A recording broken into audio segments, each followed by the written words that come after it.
मौनी अमावस्या के दिन शाही स्नान के दौरान प्रयागराज में भगदड़ मच गई, जिसमें 10 लोगों की मौत की आशंका भी जताई जा रही है। जब इस तरीके का कोई बड़ा आयोजन होता है तो वहां पर कई तरीके की गाइडलाइंस भी जारी की जाती हैं प्रशासन की तरफ से, ताकि इस तरीके की जो अनदेखी है या कोई भी लापरवाही है जिसकी वजह से इस तरीके से भगदड़ मच जाती है वो ना हो सके। तो ऐसी ही गाइडलाइंस क्या क्या इशू की गई और आज क्या गाइडलाइंस आई हैं, इस पर भी बातचीत करने के लिए मेरे साथ में न्यूज़ रूम में विभावरी हैं। विभावरी, क्या कुछ गाइडलाइंस आई थी प्रशासन की तरफ से इस पर? प्रशासन की जो गाइडलाइंस आई हैं उस पर बात करेंगे। उससे पहले बता दें कि प्रधानमंत्री की तरफ से पहला बयान आ चुका है जो स्टैम्पीड हुई है आज। उन्होंने बोला है, प्रयागराज महाकुंभ में हुआ हादसा अत्यंत दुखद है। स्थानीय प्रशासन पीड़ितों की हर संभव मदद में जुटा हुआ है और इस सिलसिले में मैंने मुख्यमंत्री योगी जी से बातचीत की है और लगातार राज्य सरकार के संपर्क में हूँ। अब हम आते हैं अपने गाइडलाइंस पर। आज मौनी अमावस्या बहुत इंपॉर्टेंट दिन है, तो उससे संबंधित अधिकारियों ने जो गाइडलाइंस जारी की वो आप ध्यान रखिए अगर आप वहाँ पर ऑलरेडी मौजूद हैं या जाने वाले हैं।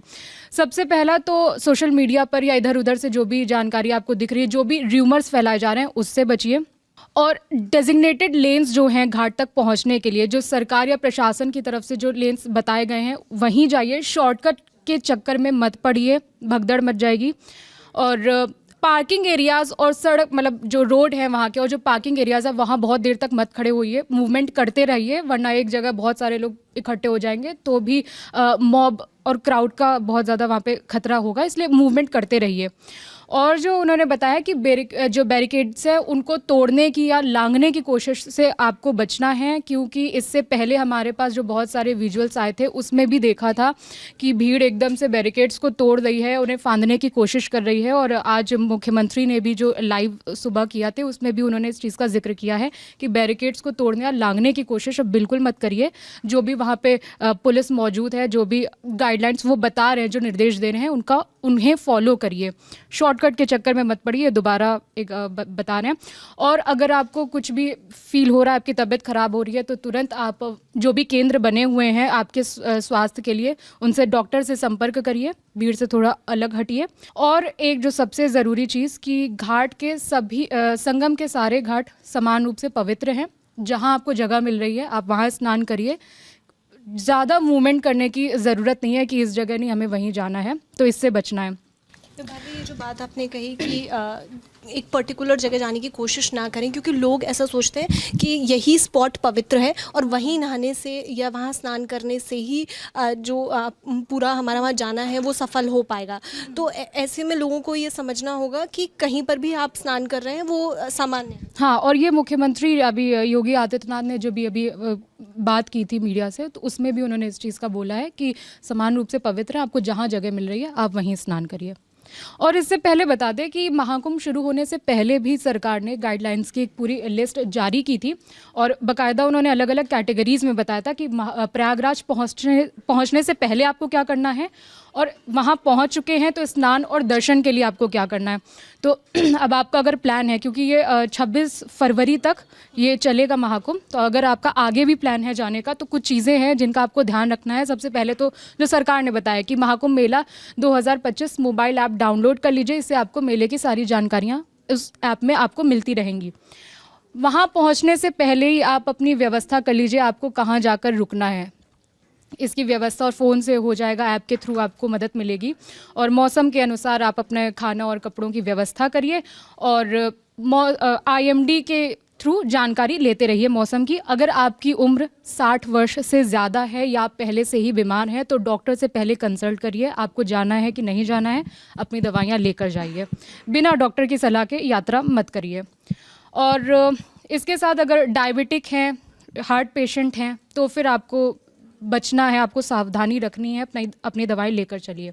और एक और जो उन्होंने बोला है कि अपनी यात्रा करने से पहले अगर आप आयुष्मान कार्ड धारक हैं, आपके पास आयुष्मान कार्ड है, तो उसे लेकर वहाँ जाएं ताकि आपका इलाज आसानी से मुफ्त इलाज हो सके। इसके बाद अगर आप वहाँ पहले से ही मौजूद हैं, दर्शन या स्नान के लिए भी उसकी अलग से गाइडलाइंस हैं जिसमें बताया गया है कि सरकार ने पहले से ही, चूँकि हमारे पास बहुत सारे वीडियोज़ आए हैं ग्राउंड रिपोर्ट से भी, जो लोग वहाँ मिले हैं, उनकी शिकायत है कि यहाँ पे बहुत चलना पड़ रहा है, 10-10, 15-15 किलोमीटर लोगों को वहाँ पैदल चलना पड़ रहा है घाट तक जाने के लिए। तो ये सरकार ने पहले ही गाइडलाइन में अपना लिखा था, इन्होंने जारी कर दिया था कि संगम क्षेत्र पहुँचने के लिए पैदल चलना पड़ सकता है, इसलिए पानी और ORS का घोल पीते रहें। विभावरी, इसमें क्योंकि चलना बहुत ज़्यादा पड़ रहा है और ऐसे में जो बुज़ुर्ग हैं या 60 वर्ष से ज़्यादा हैं वो भी वहाँ चले जाते हैं और ये जो गाइडलाइन है इसको लोग फॉलो नहीं करते हैं और वहाँ जाके वो लोग भी बीमार पड़ जाते हैं। और ऐसे कुछ वीडियोस भी आए हैं जिसमें देखा है कि बुज़ुर्ग बिना घर पर बताए ही वहाँ पर पहुँच गए हैं।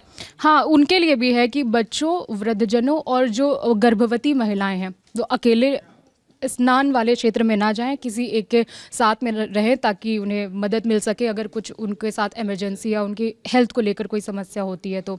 गहरे पानी में जाने से बचें, अगर स्नान की अभी अगर आपकी प्लानिंग है तो गहरे पानी में मत जाइए, हालांकि वहाँ पे वो लगे रहते हैं बोट, आप उसको ही फॉलो करिए।